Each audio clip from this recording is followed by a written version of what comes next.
ఏం జరుగుతుంది రాష్ట్రంలో? రాష్ట్రంలో 6 గ్యారంటీలు అడిగినందుకు అరెస్టులు జరుగుతూ ఉన్నాయి. లగచర్లు ఎందుకన్నందుకు జైళ్ళు వస్తూ ఉన్నాయి. మొత్తం ప్రజల ఆకాంక్షల వైపు నిలబడి పోరాడితే ఈ ఫార్ములా కేసులు వస్తూ ఉన్నాయి. లేదు, రాష్ట్రం మొత్తంగా కూడా ఈ 13 నెలల పాలనలో టోటల్గా బీఆర్ఎస్ పార్టీని అణచడానికి, బీఆర్ఎస్ పార్టీని మానసికంగా దెబ్బతీయడానికి, ప్రజలకు సంబంధించినటువంటి ప్రశ్నలు వేసినందుకు ఒక నిర్బంధ పాలన తీసుకొస్తా ఉన్నారు. 2014 ముందు కూడా మీరు ఒక్కసారి ఆలోచిస్తే సమైక్యాంధ్ర పాలనలో విపరీతమైనటువంటి అరెస్టులు, గృహ నిర్బంధాలు, ఎన్కౌంటర్లు, అసలు తెలంగాణ అంటేనే నాలుక గోయడం, తెలంగాణ అంటేనే ఎట్లయితే ఉండేనో ఇవాళ కాంగ్రెస్ పార్టీని ప్రశ్నిస్తే అటువంటి పరిస్థితి తలెత్తా ఉన్నాయి. ఇందిరమ్మ రాజ్యం అంటే మేమేమో అనుకున్నామంటే, ఎందుకంటే ఇందిరమ్మ రాజ్యంలో చాలా సోషలిస్టిక్ రెవల్యూషన్స్ వచ్చినాయి ప్రజలకు సంబంధించినటువంటి అనేక అంశాలు. కానీ ఇందిరమ్మ రాజ్యం అంటే ఎమర్జెన్సీ రాజ్యం అని రేవంత్ రెడ్డి అడుగుతా ఉన్నాడు. ఇప్పుడు ఎమర్జెన్సీ నడుస్తా ఉంది తెలంగాణ. అంటే ఇక్కడ కాంగ్రెస్ పాలన జరుగుతుందా లేదంటే రేవంత్ రెడ్డి పాలన జరుగుతుందా? ఆటోమేటిక్ గా రేవంత్ రెడ్డి పాలనే. కాంగ్రెస్ ఆశీస్సులు కూడా ఉన్నాయి. ఇక్కడ ఏం చేస్తున్నారంటే కాంగ్రెస్ కు రేవంత్ రెడ్డికి విడదీసి రేవంత్ రెడ్డికి కాంగ్రెస్ కు ఏదో ఉంది అని చెప్పే ప్రయత్నం చేస్తాం. కానీ ఇవాళ డెఫినెట్ గా ఏఐసిసి ఇవాళ తెలంగాణ ప్రజల మీద ఎంత పెనుభారం పడిందంటే మొత్తం భారతదేశ వ్యాప్తంగా ఉన్నటువంటి కాంగ్రెస్ శ్రేణులకు ప్రచారానికి అవసరమైనటువంటి మూటలు అందించేటువంటి ఒక కేంద్రంగా తెలంగాణ తయారైంది. ఇవాళ మా మీద చాలా బరువు పడుతూ ఉంది. ఇవాళ కనీసం మొన్న మహారాష్ట్రలో గెలిచి ఉంటే కొంత మాకు భారం తగ్గేది. ఇప్పుడు మొత్తం తెలంగాణ మీద ఏఐసిసికి మూటలు అందించడానికి మంత్రులు పడుతున్నటువంటి తపన చూస్తూ ఉంటే చాలా ఆశ్చర్యం ఇస్తుంది. నిన్న రివ్యూ కూడా జరిగింది ఏఐసిసి కార్యాలయంలో. ఏఐసిసి కార్యాలయం ఓపెన్ చేసిన మంత్రుల దగ్గర రివ్యూ ఏం జరిగింది?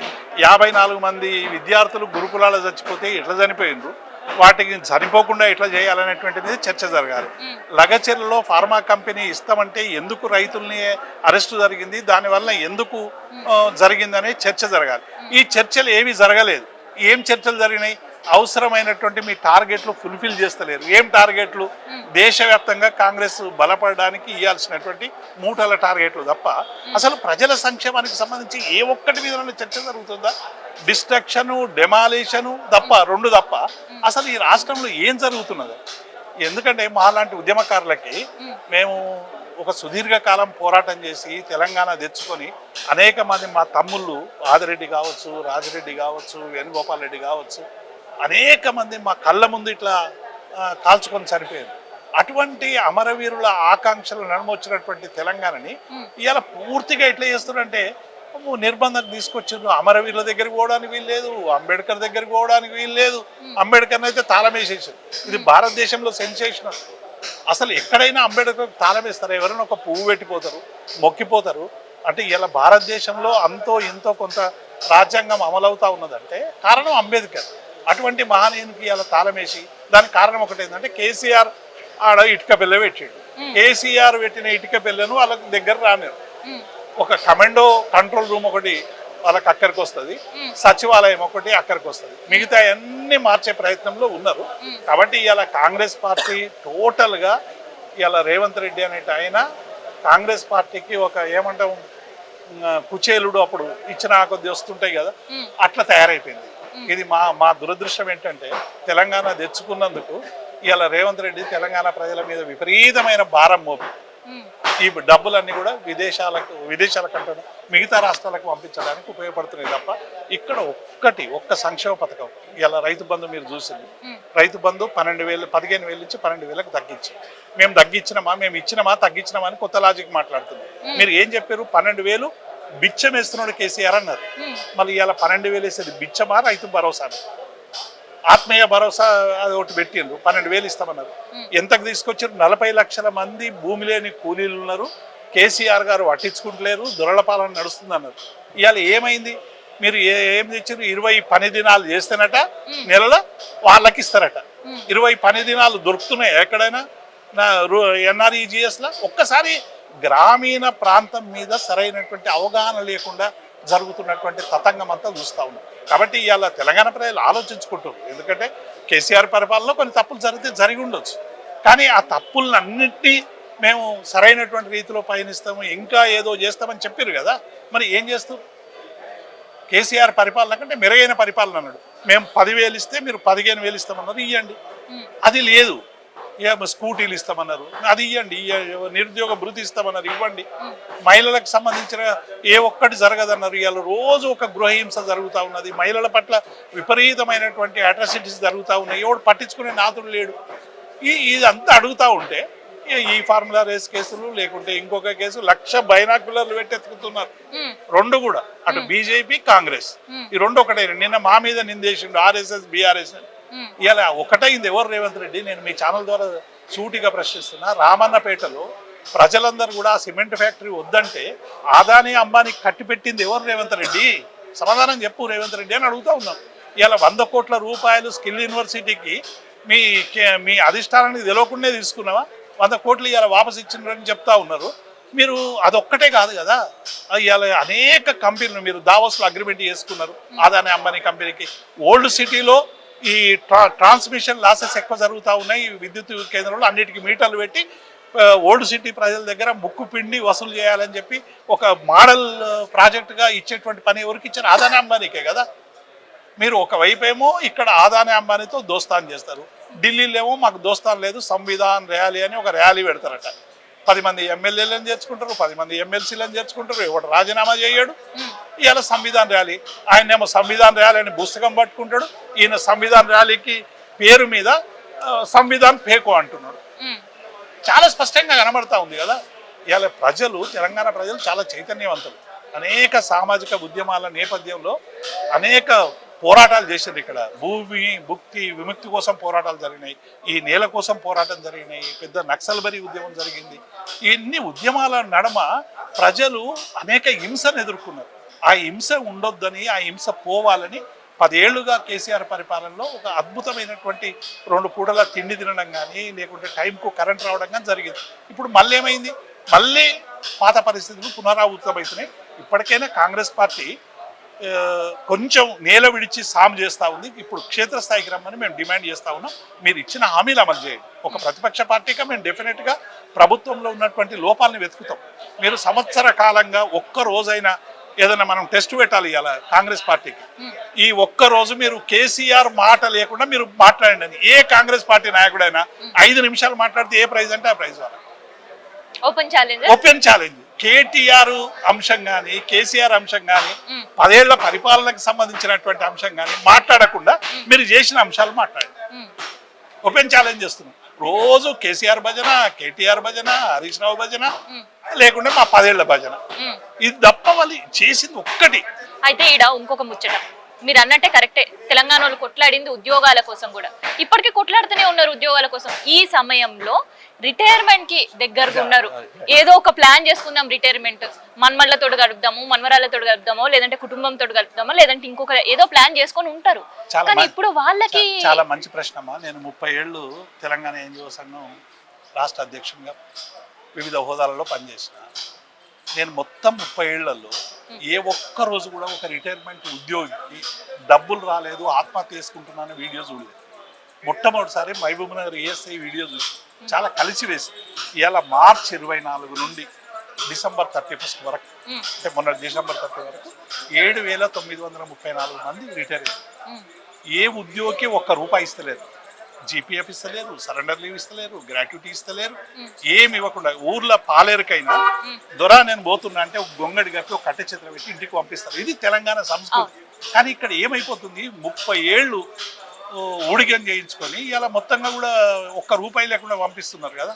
మరి ఇది 3,500 కోట్ల రూపాయలు ఇవ్వాలి. ఇలా రిటైర్ అయిన ఉద్యోగుల కన్నీళ్ళన్నీ కూడా ఇలా పెద్ద ఎత్తున ఆక్రోషంగా మారుతా ఉన్నాయి. వాళ్ళు ఏదో బిడ్డ పెళ్లి చేయాలి, పోస్ట్పోన్ చేసుకుంటారు. పొద్దున్న లేవగానే మాకు ఫోన్లు వస్తాయి, బిడ్డ పెళ్లి పెట్టుకుంటున్నాం సార్, మా 3 బిడ్డలు ఉన్నారు, ఈ రిటైర్మెంట్ పైసలు వస్తే మనిషికి 5 లక్షలు ఇచ్చి నేను చనిపోదాం అనుకుంటున్నా, లేకుంటే సుఖంగా బతుకుదాం అనుకుంటున్నా. ఏదో ఒక బాధ్యత నుండి రిలీవ్ కావాలని చూస్తారు.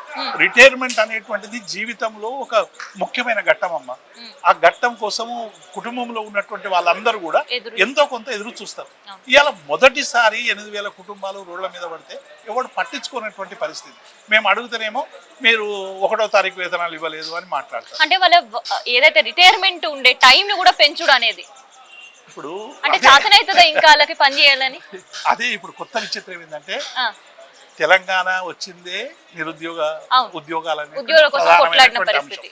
ఇప్పటికీ ఇంకా నిరుద్యోగులు సంతృప్తిగా లేరు, లేరు. మా కొట్లాడుతూనే పాలనలో ఉన్నారు. సంతృప్తిగా లేరు, ఇప్పుడు సంతృప్తిగా లేరు. ఇందులో మేమేం దాచిపెట్టుకోవడానికి మాకేం లేదు. ఎందుకంటే వస్తున్న నిరుద్యోగుల సంఖ్య ఎక్కువ, ఇచ్చే ఉద్యోగాలు తక్కువ. సహజంగానే ఈ ఘర్షణ దేశవ్యాప్తంగా ఉంది, ఈడ కూడా. తెలంగాణలో పర్టికులర్ గా ఉంది. ఎందుకంటే తెలంగాణ నీళ్లు నిధులు నియామకాలని అప్పుడు మాకు ఉద్యోగాలు వద్దు, మేము మా తెలంగాణ వచ్చాక తెచ్చుకుంటామనే గౌరవంతో ప్రతి ఉద్యోగి పోరాడేది. ఇప్పుడు ఏమైపోయిందంటే మేమేదో 1,60,000 ఉద్యోగాలు ఇచ్చినాం మా 10 ఏళ్ల పీరియడ్లో. ఇప్పుడు ఏమైపోయిందంటే రిటైర్మెంట్లు జరుగుతూ ఉన్నాయి.